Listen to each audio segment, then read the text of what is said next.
It was a beautiful morning in 1985, and Uromi, a peaceful town in Edo State, Nigeria, was alive with the sounds of crowing roosters and the chatter of market women preparing for the day's trade. Mama Ejiro stirred a pot of yam porridge while singing a folk song outside.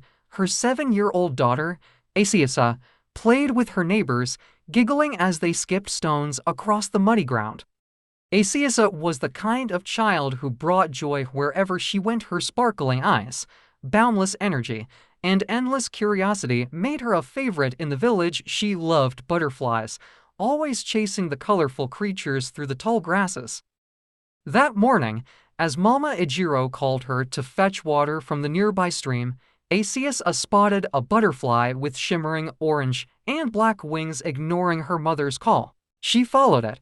Laughing as it danced through the air, the butterfly led her past the stream, into a dense forest she had never explored. She giggled as she reached out to catch it, but the butterfly eluded her grasp. Minutes turned into hours when Asiasa realized she was lost. Fear began to creep in. The towering trees seemed to close in on her, and every rustle of leaves made her heart race. She cried out, "Mama, Papa," but her voice was swallowed by the forest. When Asiasa didn't return home, Mama Ejiro grew anxious. "Papa Ejiro, Asiasa never did take this long," she said.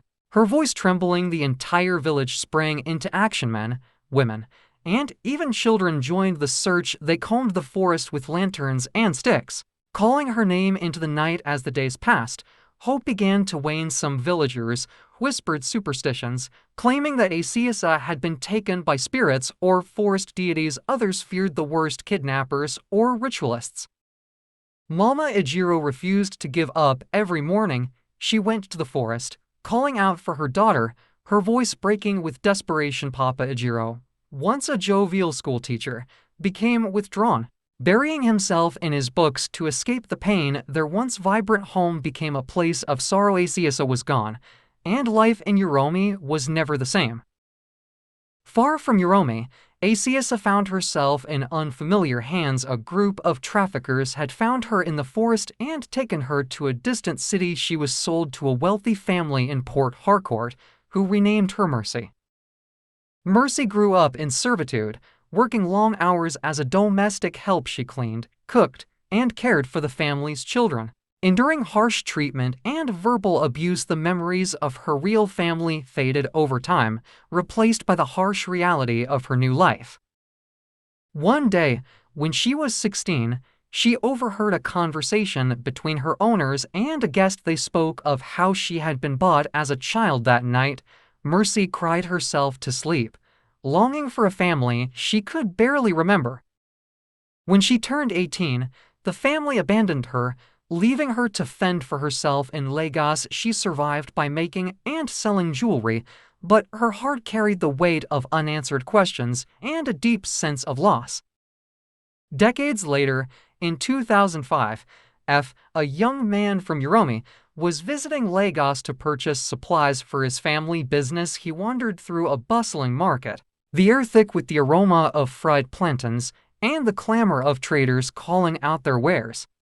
As he strolled past a stall selling beaded necklaces, he froze. The vendor, a woman in her late 20s, bore an uncanny resemblance to a childhood photo of Asiasa that still hung in his parents' living room. Her wide eyes and delicate features were unmistakable. "Excuse me," F said, his voice shaking. "What is your name?" The woman looked up, startled. "My name is Mercy." "Why, Mercy, where are you from?" She hesitated, then replied, "I don't know. I was told I was found as a child, but I don't remember much about my past." F's heart raced. "I think you might be my cousin," he said, explaining Asiasa's story. Mercy stared at him, her hands trembling. Could it be true? News of F's discovery spread like wildfire. Mama and Papa Ejiro, now elderly but still clinging to hope, traveled to Lagos with F. When Mama Ejiro saw Mercy, she collapsed, sobbing uncontrollably. "Asiasa, my baby," she cried.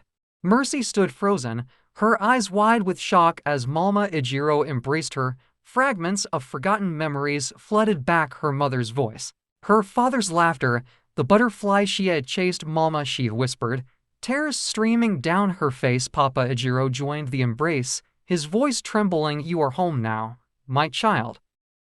As the family reunited, Mercy shared her painful story of abduction, servitude, and survival. Mama Ejiro wept, blaming herself for not protecting her child, but Mercy reassured her, saying, "Mama, it wasn't your fault. What matters is that we're together now." Back in Uromi, the community welcomed Mercy with open arms. A celebration was held in her honor, but beneath the joy was a deep sadness for the years lost. Mercy struggled to adjust to her new life, haunted by her past and the scars it left behind.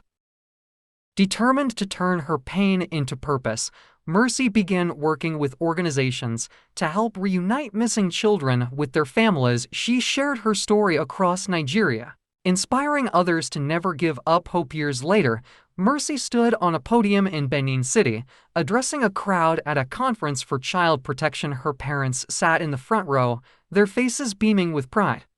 "No matter how far you've gone, no matter how dark the path, love will always find a way to bring you home," she said. Her voice steady despite the tears in her eyes. The audience rose to their feet, applauding her resilience. Though the journey had been painful, Mercy's story was a testament to the enduring power of hope, love, and the human spirit. Moral and life lessons: never lose hope. Even in the darkest times, Asius's family held on to hope for decades.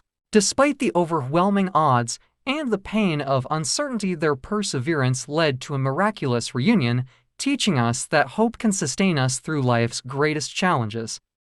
The importance of community support: when Asius went missing, the entire village of Uromi rallied to help find her. This highlights the value of a united community in times of crisis and the strength found in collective effort. Resilience can overcome life's hardships. Despite enduring years of servitude, abandonment, and trauma, Mercy Asius rebuilt her life, eventually using her painful experiences to inspire and help others. Her resilience shows that strength can emerge from adversity.